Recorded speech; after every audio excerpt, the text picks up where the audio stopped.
This week, a BMA survey revealed the disastrous and all too predictable consequences of the government's failure to guarantee the future of our EU-trained friends and colleagues working in the health service. This survey, responded to by more than 1,000 European Economic Area doctors, found that 42% are considering moving to another country. On top of that, the number of EU doctors who felt significantly committed to working in the UK also dropped from 9 in 10 before the referendum to just 4 in 10 following it. This would be a catastrophe in a health service that relies on thousands of doctors trained in the EU.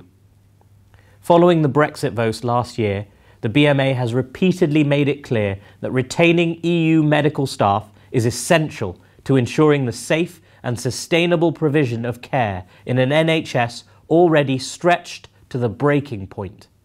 But the Prime Minister and the Brexit negotiators have made no guarantees. They have offered no security to the very staff they regularly suggest we should be grateful for. The messages of thanks uttered again at this week's Prime Minister's questions, directed at increasingly exhausted staff on the front line in the NHS, appear to be merely empty words. In case the message isn't getting across, I will repeat it. These are our colleagues and our friends. These are talented, hard-working, committed professionals, desperately needed by our NHS and our society.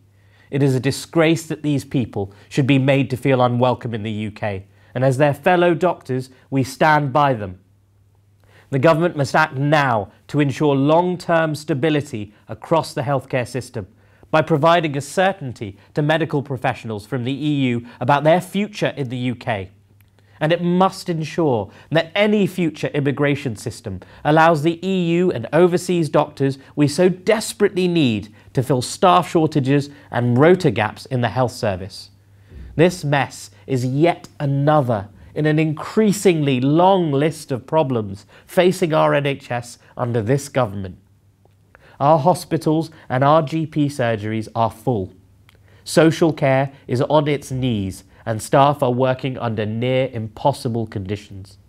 The NHS is one of the best healthcare services in the world, but it is increasingly failing too many people for too much of the time.